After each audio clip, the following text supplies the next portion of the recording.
And rest assured, there are no more introducers after me. So, John, thank you for taking some of my words so I can make it even shorter. I will say that tonight's event, you're in for a treat. Professor Loren Graham, Emeritus Professor of History of Science at MIT and Harvard, holds a PhD in history from Columbia University and an honorary doctorate from Purdue University. This thing keeps moving. Thank you. He has visited Russia around 200 times over a span of almost 6 decades. And all the way from being an exchange student at Moscow University, and then most recently for his research on the science and technology of the Russian community, I should say now, of which he is the acknowledged sole major expert outside Russia. He wrote the book on Russian science and technology. He has written numerous other books, translated in several languages, several with prize-winning books translated in several languages. He's a member of the American Philosophical Society, a fellow of the American Academy of Arts and Sciences, a fellow of the American Association for the Advancement of Science, a foreign member of the Russian Academy of Natural Science, and in 2012, the Russian Academy of Sciences awarded him a medal for his work on the history of science in general. Tonight, he will relate or describe his observations of Russia and Russian society, things gathered while visiting Russia over half a century. Please welcome Dr. Graham.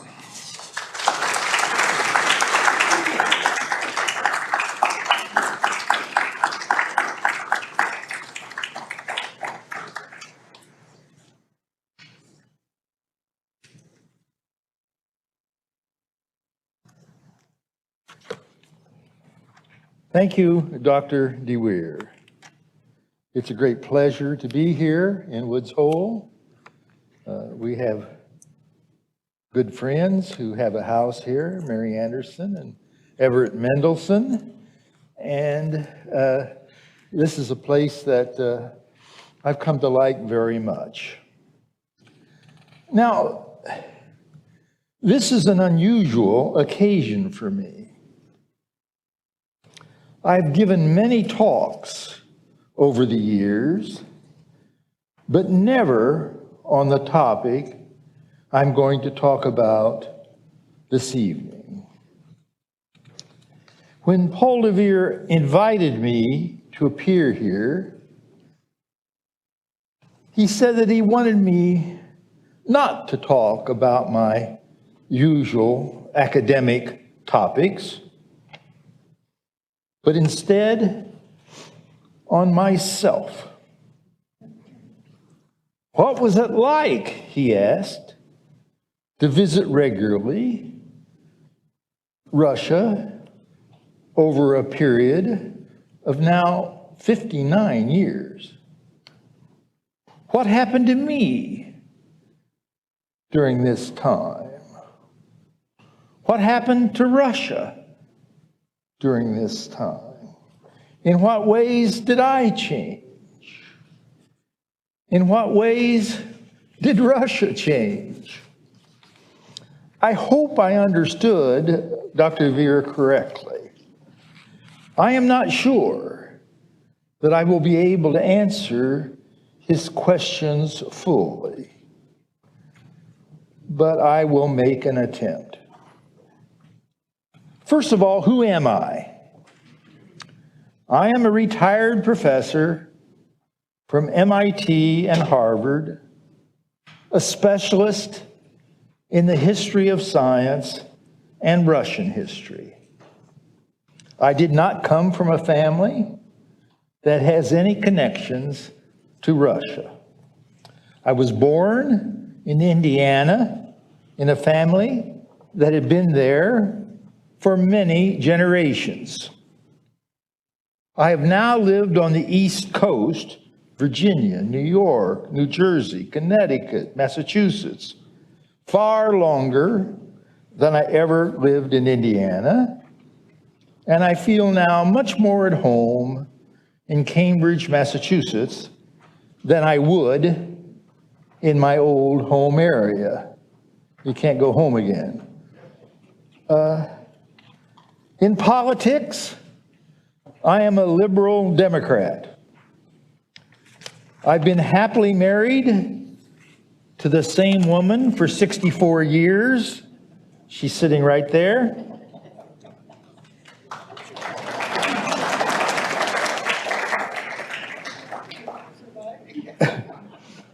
And we have a daughter who is married and lives in Minneapolis. She would be here tonight too, were there not blizzards out there. Now, all of this sounds boring, routine. It's been pleasant for me, but there's nothing very unusual about the story of my background. But now comes the Russia part. In 1960, 59 years ago, I went to Moscow to study at Moscow University. There, I learned to speak and read Russian well. Since that first visit to Russia, I've gone back many times, almost every year, sometimes 2 or 3 times a year. Altogether, I've lost count, but I think it's close, as Dr. Veer said, to 200 times. Occasionally, I've been there for many months, even a year. Sometimes for only a few days. Add them all up, and I have lived in Russia for 3 or 4 years. I have visited cities and areas all over Russia, from the west to the east, from the north to the south, in 11 different time zones, and from the Arctic to hot South Asian deserts. I think I know better how to get around Moscow than I do how to get around Boston, where I live, especially on public transport. I have many friends in Russia, although over the years, quite a few of them have died, both for natural and unnatural reasons. My special area of academic expertise is the history of science and technology in Russia. In an earlier professionally mistaken career, I was a chemical engineer. And although I quickly abandoned that effort after working briefly for a large chemical company, I have retained an interest in science and technology. However, I want to write about science, not do it. That's good and bad. I have found Russian sources for my writing all over the world, including here in Woods Hole, where the library contains several Russian journals not located anywhere else in the United States, and even very difficult to locate in Russia. In the Soviet period, one of these journals, which you hold here, was banned from reading by Soviet citizens. And my knowledge of science and technology and Russia immediately raises the question, for people who know about U.S.-Russian relations, am I a spy?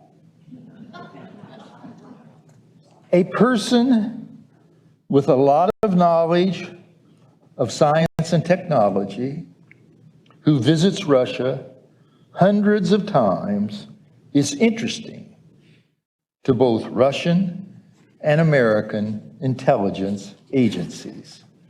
I could be useful to them. And one thing that I have learned over the years is that I can never convince Americans who think that I'm a spy that I am not. If I state to you here right now, I am not a spy, maybe some of you will believe me, but some certainly will not. Any good spy worth his salt will be adept at denying that he or she is one. This issue has plagued me throughout my life.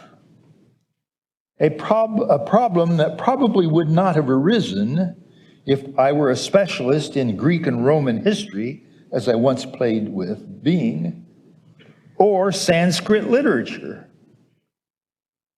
I would like to add that not being a spy took a definite effort, since there were forces automatically trying to enroll me.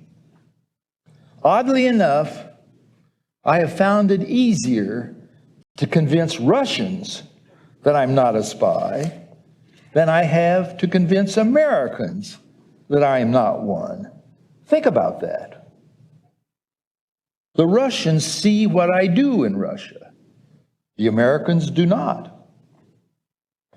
Let me illustrate this with a story about me in the old Soviet Union.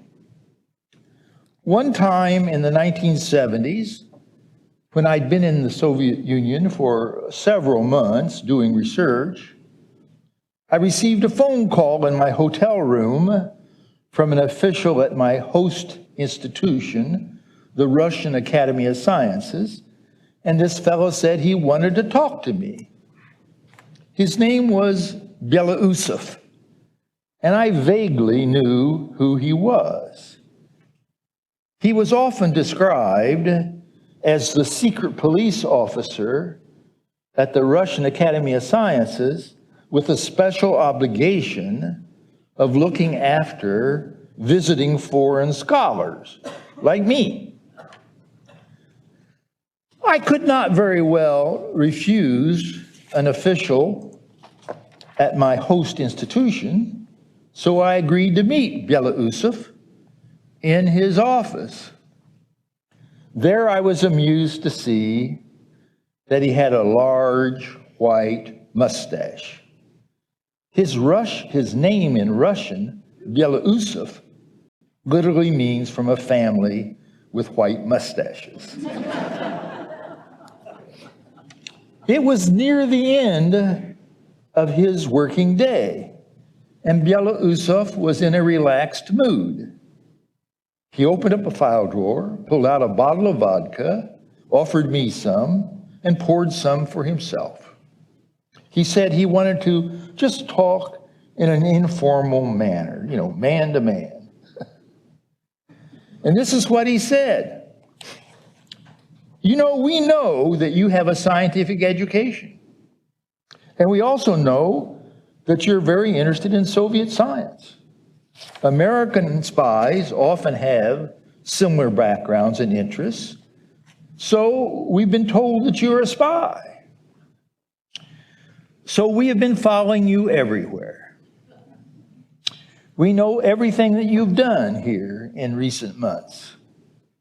Your research interests, your informal activities, your friends, your whereabouts. We have a complete record on you. And then he took a deep drink of his vodka and continued. Let me tell you something. If you are a spy, you are the most goddamned boring spy we have ever had on our hands. You spend all your time in archives and libraries reading books and articles about the history and philosophy of Soviet science. Our agents have checked these materials, and they are totally uninteresting from an espionage standpoint. And our agents know everything about you that you have done when you're not in the archives and libraries. You are driving our agents crazy with your dull activities. Why don't you do something interesting so they can write something juicy in their reports? Get drunk, make a fool of yourself, have an affair, take women to your room. Then we could write something interesting, even if we cannot prove that you are an American spy. I replied that I was not aware that one of my obligations was to provide entertaining materials for his agents. He managed to chuckle a bit and let me go. But I soon learned that he was not done with me. If I was not an American spy in the Soviet Union, maybe the KGB could enroll me to be a spy for them in the United States. So I received another phone call. This time, the unidentified person said that he was a librarian and that he had noticed what I was working on and thought he could provide me with valuable materials for my research. Could he talk to me? Perhaps rashly, I agreed. At the appointed time, a black Volga automobile pulled up in front of my hotel, and there was not one man in the automobile, there were two. My suspicions now rapidly grew. I knew that Volgas were usually owned by government officials, not private individuals. Librarians couldn't afford them. The two men got out of their car, introduced themselves as librarians, and proposed that we go together to a restaurant for lunch.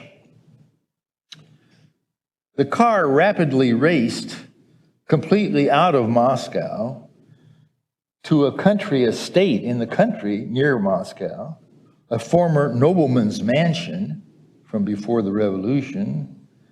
And I later learned that this former estate had become a KGB rest home and social club. There was a restaurant there. And over lunch, I and the two librarians talked about Soviet history.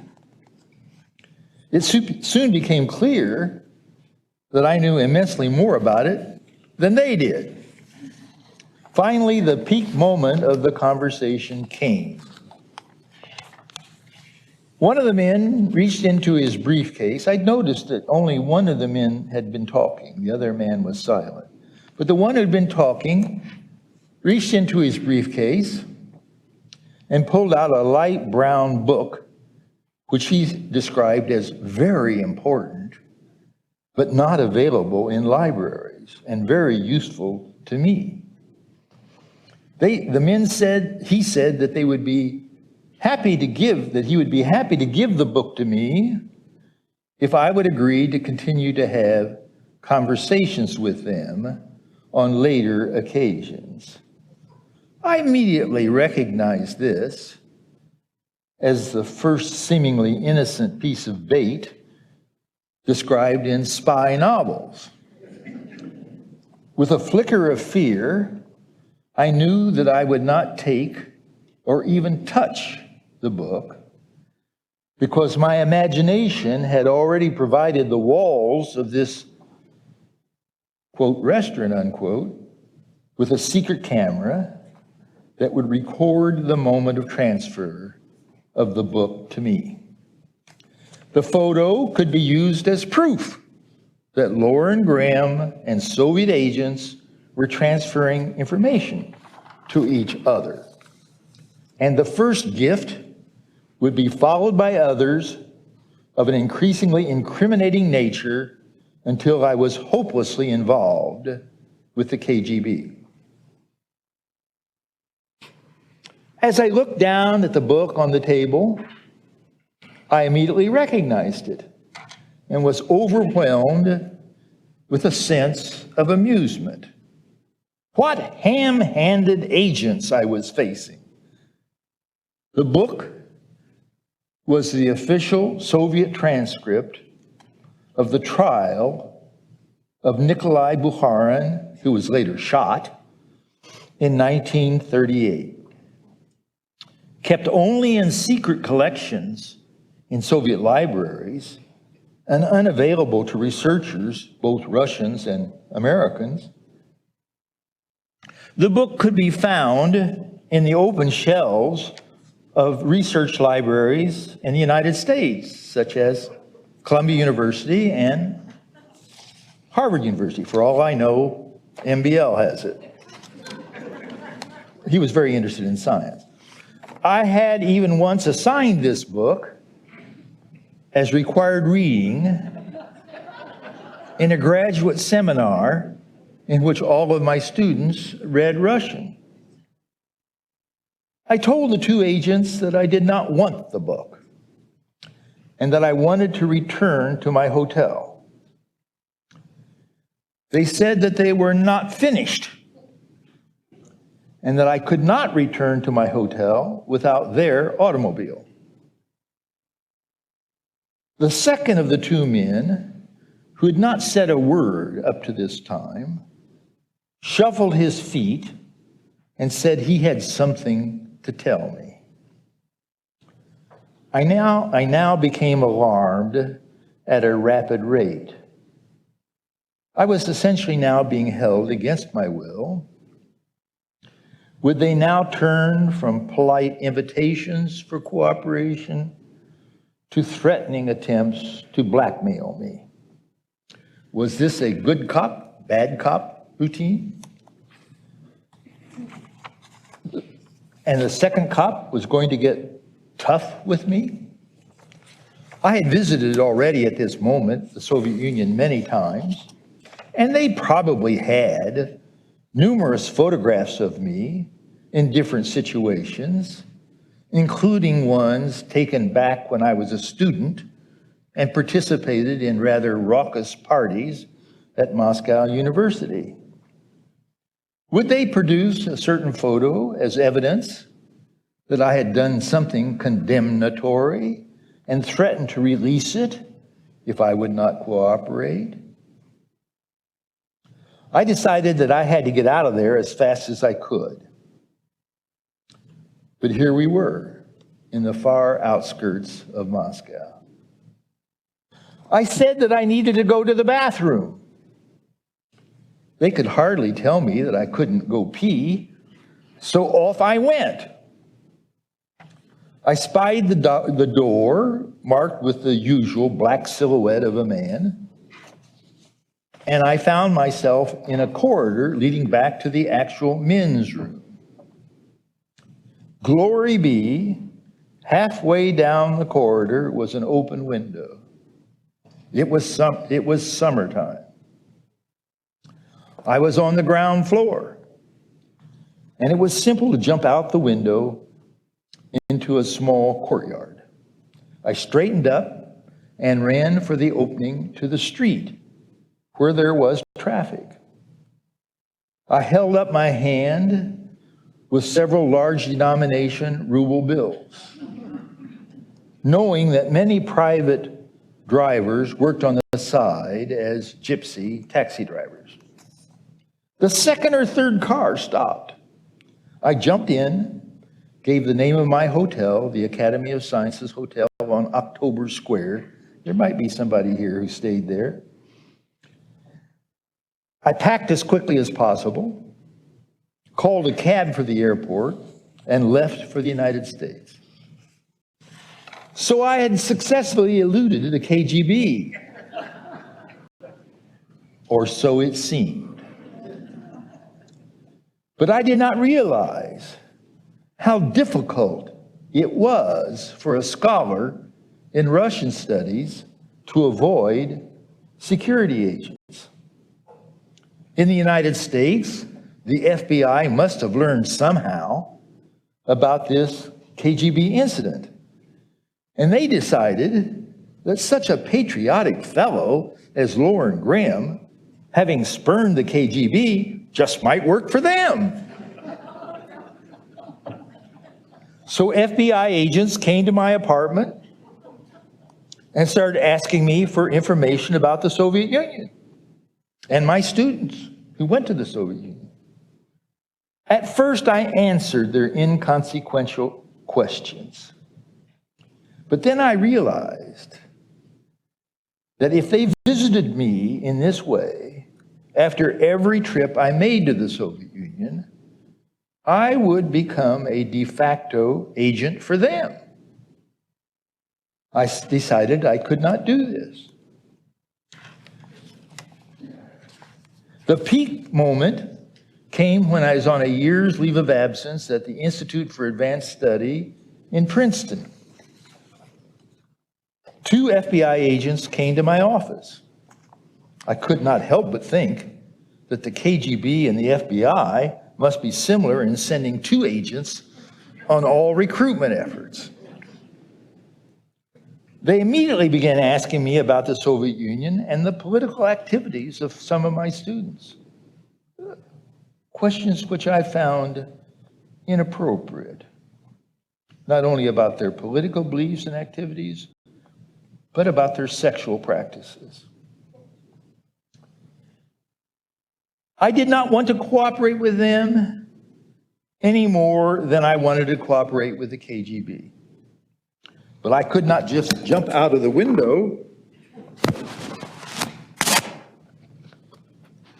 in my office at Fool Hall in Princeton. It was on the 2nd floor, too dangerous to jump from. And even if I did get away, where would I flee to? I could not go to the airport and fly home, as I was able to do in the Soviet Union. I was already home, and there was no place to go. So I told them, hopefully politely, that I knew they were doing their duty. But as a professor, I felt I had to do my duty also, which meant remaining clear of all intelligence activities. In only that way could I maintain my independence. They replied, "Does that mean that we should put you down as a non-cooperator?" I was certain that non-cooperator was an ominous category for them. I could imagine them returning to their offices, writing up their reports, checking the block that said non-cooperator, which to them was faithful. I replied that I was a patriotic American. I paid taxes that financed, among other things, their salaries, but that I wanted to be independent. They gathered up their materials and left. Now, I should hasten to add that had a Soviet citizen refused to cooperate with Soviet intelligence agencies in the way in which I, an American, refused to cooperate with American intelligence agencies, that person, that Soviet citizen, would have faced far more serious consequences than I did. I know that every Soviet exchange scholar who visited the United States, and every scientist in those years, Soviet scientists who visited the United States, even if they came to such an innocent place as Woods Hole, was required to submit a full report to the KGB on their return. I've talked to many of them. They told me this. I never heard of anyone who refused, but if one had refused, that person would be forever under suspicion in the Soviet Union, possibly even arrested. I turned down the FBI, but my academic career in the United States did not suffer, as far as I know. I did, however, suffer consequences for jumping out of that window and escaping the KGB. For 5 years after that, I was declared persona non grata in the Soviet Union and not permitted to enter that country. So there's a 5-year gap in this long record of my visits to Russia. I remained permission to go there by joining a high-level delegation invited to the Soviet Union with several Nobel Prize winners among its members. When we applied for Soviet entry visas, everybody was given a visa except me. The Soviet authorities said Loren Graham is not welcome in our country. In a wonderful expression of academic solidarity, the other members of the group said, okay, if Loren Graham can't come, we can't go either. Faced with this declaration, the Soviet government relented and gave me an entry visa. The spell had been broken, and I was able to get such visas from that point on. And as I say, I'm going in 10 days, and I already have my visa. Of course, it's not the Soviet Union anymore. How has Russia changed in the decades I have visited the place? I could now go into a political science lecture in which I would talk about things like censorship, imprisonment, freedom of the press, democracy. In all of those areas, Russia got better immediately after the fall of the Soviet Union and has gotten much worse again in the last 10 years. I am no fan of Vladimir Putin, as you might guess, considering him responsible for a restoration of secret police rule and a great disappointment, even a tragedy, for me and my friends in Russia and for the world in general. We had all hoped that with the end of the Soviet Union, Russia would become a normal democratic country like other countries in Europe, Western Europe, like its neighbors. That was our hope. Obviously, our hope was not fulfilled. But I'm not going to talk about this. I'm not going to give this little political science lecture. You can read about it everywhere. I'm going to mention something quite different. The relationship of Muscovites, the residents of the city of Moscow, to nature. A seemingly academic topic, but perhaps a little interesting to a place like Woods Hole, where the study of nature is a major focus. It's a topic that's interesting to me. When I was a student at Moscow University, the subway or the metro was undergoing rapid expansion, with the outer limits of the system always moving further away from the city center. I actually, as a volunteer, helped build one of the subway stations, carrying bricks in a wheelbarrow.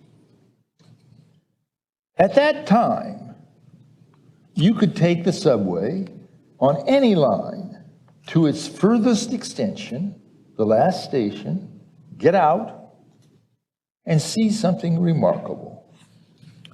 You would be in the forest or very close to it. There were no suburbs. There would be a line of 6-story apartment buildings accompanying the subway line as far as it went, and then stopping at the last subway station. A few minutes walk further along, and you would be in the forest. The famous Russian birch trees, but also conifers and hardwoods. The forest floor would be relatively undisturbed, with mushrooms and ferns. As a student, I would often go to the subway, ride to the last stop, and walk in the forest. Since the Soviet Union was a socialist state, there was no private property, and so we all felt that we could go anywhere, although we would studiously avoid anything that looked like a military installation. We would wander in the forest. In the fall, we would collect branches laden with colorful leaves and take them back to our dormitories or apartments. We would also collect mushrooms. And then in Russia, I acquired the habit and the ability to distinguish poisonous from non-poisonous mushrooms. In the United States, I still occasionally do this, often to the surprise of my American colleagues, many of whom have what I consider an irrational fear of mushrooms. But the most important aspect of my Moscow experience was to become a part of a Russia in which even urban dwellers were still members of a forest culture. Try doing this in Moscow today. Take the subway to the last stop, and then try to walk toward the forest. You will immediately run into suburban homes on large lots, surrounded by particularly tall, solid wooden fences with signs on them saying, "Private property, no trespassing." Moscow, like American cities, is today surrounded by suburbs, and yes, commercial malls. Cars are everywhere, and traffic jams are monumental. Suburban Moscow is now like suburban cities throughout the world. Excuse me for having a little nostalgia for what has been lost. I miss taking the subway to the forest. But am I nostalgic for the Soviet Union itself? Not at all. I have seen too many friends die unnecessarily, either in prison or for lack of adequate medical care. The latter is a big item. I've had my own writings censored or banned. I've had the bizarre experience of not being able to check my own books out from Russian libraries because they were put in special collections and were not available to normal readers. And I could go on and on. The Soviet Union was not a nice place. What has been the impact on me of all these experiences? It would be heartening if I would say only that I have been more deeply convinced of the value of a democratic society such as the United States. Yes, that has happened. I am much more deeply convinced of the value of democracy. But at the same time, I have become more cynical. I am more convinced than ever of the value of democracy, but I am less certain that democracy is safe in today's America. I used to distrust Soviet intelligence officers and trust American ones. After all, I served for quite a few years in the United States Navy, where I had security clearance. But as a result of my experiences in Russia, I don't trust intelligence agencies anywhere. An occasional contact with them can be harmless, even helpful, but continued contact with them will destroy your independence. And the acceptance of security clearance by a scholar means giving up that independence. Now I'd like to conclude by saying a few things about an issue concerning Russia and America that's alive at the present moment in American politics. We have investigations going on about whether the Trump administration or the Trump campaign is guilty of collusion with Russia. I think we have too simple a view here, looking for literal collusion when implicit collusion is the real problem. I think that my background in a small Midwestern town is helpful here. I have noticed that in such towns that the price for gasoline at the 2 or 3 stations in the town is usually 2 or 3 cents a gallon higher than in the nearest large city, maybe 40 miles away. Is that a result of collusion with the 2 or 3 station owners getting together over coffee and saying to each other, let's raise our prices by 2 cents a gallon? That would be collusion, all right, but it does not usually happen that way. Instead, one station owner will raise his price by 2 cents and then watch the other 2 stations. If they then raise their prices by 2 cents, that will be the new price. And nothing more reprehensible than implicit collusion will have occurred. If the other stations do not raise their prices, then the first owner will reduce his by 2 cents, and a form of negative implicit collusion will have occurred. Now let us look at U.S.-Russian relations. Did the Trump campaign say to the Russians at a secret meeting, look, you help us by releasing negative information about Hillary Clinton, and we will help you by eliminating the current sanctions against you? I doubt it. Instead, the Soviet government released such information and looked to see what happened. They hoped, like those gasoline station operators, that implicit collusion that could never be legally proved would emerge. And in my opinion, it did. Vladimir Putin is a master of hybrid actions, where legal collusion is very difficult to prove. He denies that he invaded Crimea or the Donetsk regions, relying on local forces or Russian volunteers. And although the inaccuracy of such claims may be apparent to specialists, they have considerable currency in the world at large. Now, for a moment, let us look at cyber warfare. The most successful Russian software company in the world is Kaspersky Labs. Kaspersky antivirus software is used all over the world and is sold in many stores here in the United States. Until recently, many U.S. government offices used it.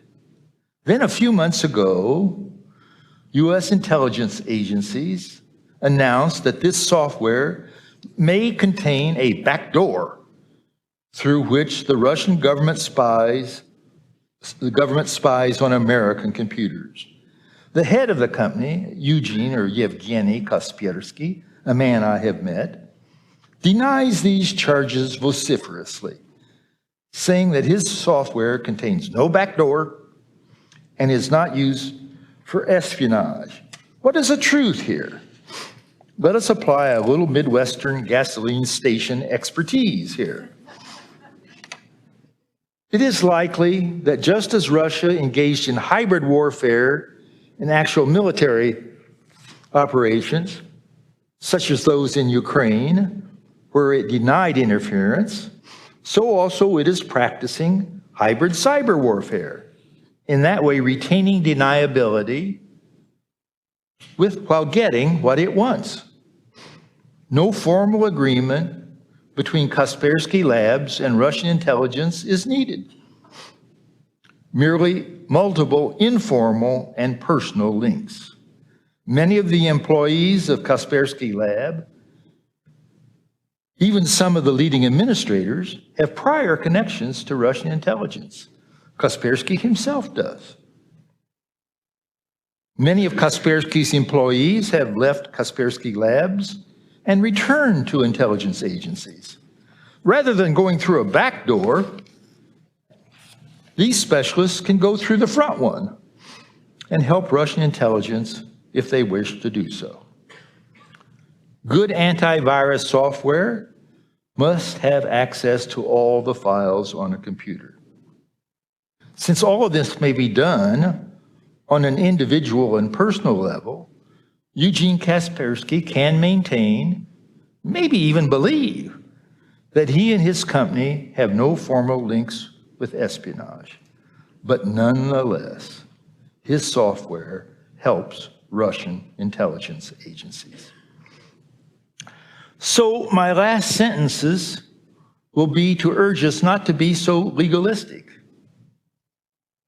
and realize that in a world of intense rivalry, neutrality is so rare as to be almost non-existent. One way or another, we are working for somebody. Let us choose carefully who it is. Thank you.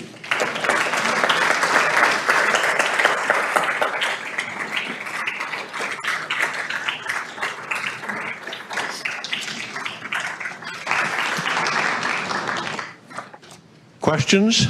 Absolutely. Answers, not so certain.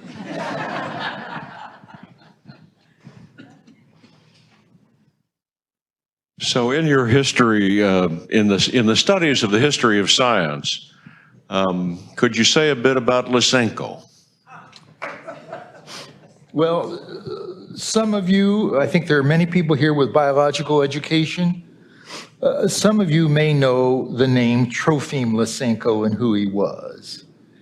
He was a man who, with Stalin's help, took over the field of biology in the Soviet Union from roughly 1948 until 1966. He was a tyrant. He believed in the inheritance of acquired characteristics. He would not tolerate competitors. He denounced them to the secret police. Many of them were arrested. Quite a few of them were either executed or sent to prison camps where they often died. I personally met him. I wrote a book called Moscow Stories in which I described my meeting with him. Anyway, this is now, and he was overthrown in 1966. This is now seen as ancient history. 66, that's quite a while ago. Surprise.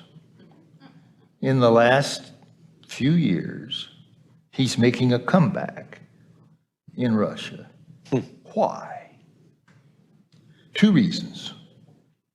One, there are old Stalinists who still like him, but they wouldn't get too far without the second reason. The second reason is that the science, the new science of epigenetics, is showing us that in some cases, acquired characteristics can be inherited. So, the supporters of Lysenko in Russia are now saying, Lysenko was right after all. and they have gained some notoriety. Now, I want to be careful. These new supporters of Lysenko have not taken over Russian biology. I don't think they will, but I find it very dismaying that they're growing in numbers and volume. Thank you. Question here. Are you aware of the surveillance rooms, the floor of the surveillance rooms in the Hotel Rosia? Am I aware of the surveillance in the Hotel Rosia? Yes, there's a floor that had surveillance rooms. Well, the Hotel Rosia, which was built in Soviet times, it's been torn down Yes, recently. this is in 1966 that I was there. Okay. Everybody knew that everybody knew, at least people I moved with, that there were phones and microphones in those rooms. So yes, I'm aware of it. I've stayed in that hotel quite a few times. We had a mutually agreed regime that if we wanted to say something a little bit subversive, that we would go outside and take a walk. Yes, I am aware of it. Hello. My daughter has lived in Russia for 25 years since she graduated and draws distinctions between the warmth of personal relationships and the concerns of institutional and political relationships. Did you find in your work with colleagues in Russia that there was a difference there that you saw? Is there that difference there? Yes. Absolutely. One of the first things I learned at Moscow University was that when Russians talk about their government, at least on the student and unofficial level, they say they. When Americans talk about our government, and I use the word our already, we often say we. I was in Russia at the time of the Bay of Pigs, when the Americans backed an invasion of Cuba that, as you all know, was a disastrous failure. I was sure that my Russian friends would blame me. Here I was, an American, studying in Russia. My government had tried to invade Cuba. I was sure I was going to take it on the chin. Didn't happen. Just as they considered their government they and not them, they considered my government they and not me. And so they didn't blame me for what that awful American government did.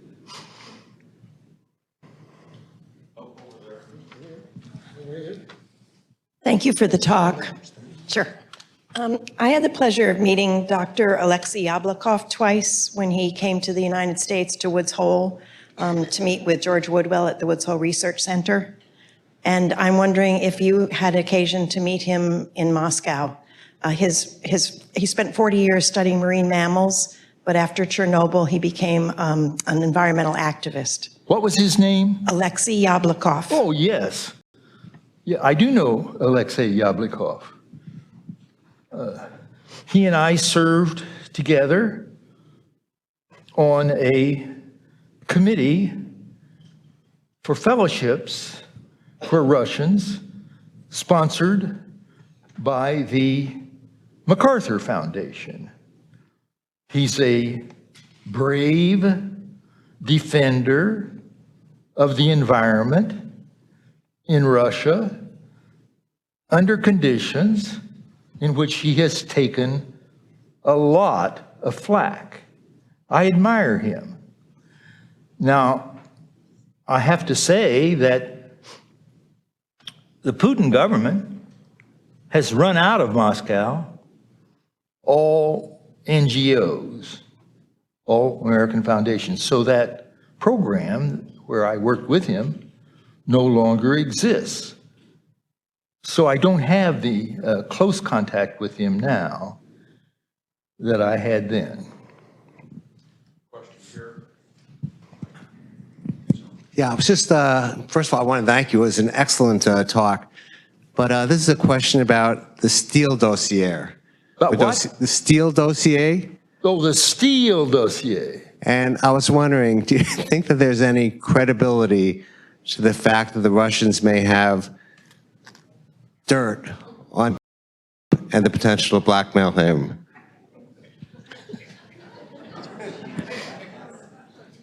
Well, I guess the first thing I would say would be a little bit impolite. Why is a historian of science supposed to know the answer to that question? But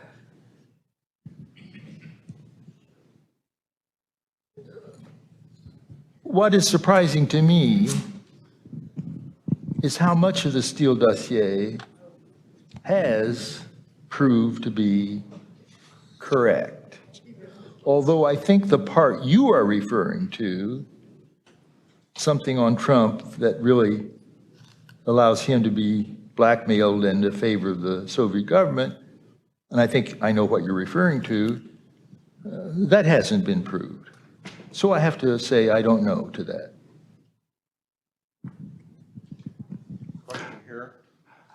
How did your ability to conduct research and the ability of scholars like you change after the fall of the Soviet Union and also after the rise of Vladimir Putin? What's the question? What about after the fall of the Soviet Union, the how rise did of your Vladimir ability to Putin? conduct research change? Oh, yes. Archives I used to work in have been closed.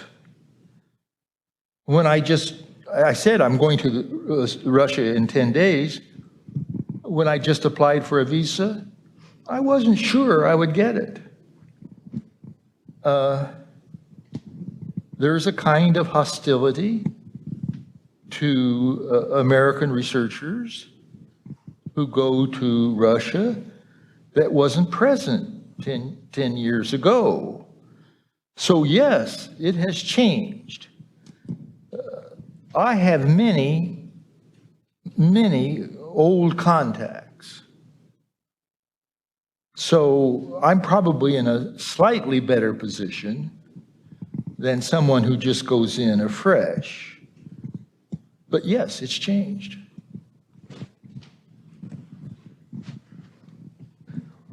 One last question.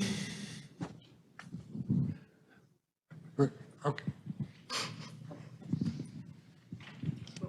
He brought up what I was sort of going to ask, what is taking you back to Russia in 10 days? And under the circumstances, I fear for you, and I wonder why you feel like you're going to be safe enough to go back, even questioning you're having a visa or not. I mean, why are you going back? I've been at this so long. It's in my blood. And I have been accused of so many bad things that didn't turn out to be true that I got off from, that I have perhaps a false sense of safety.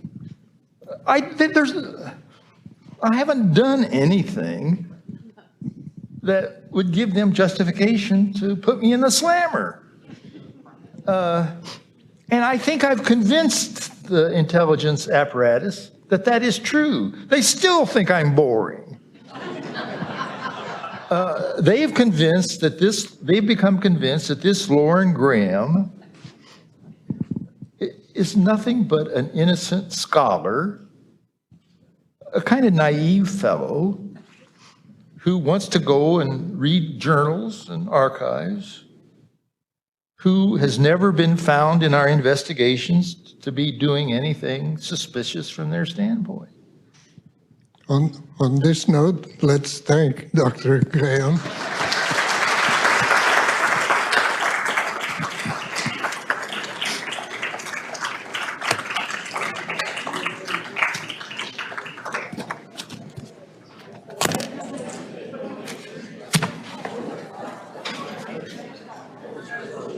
Great storyteller.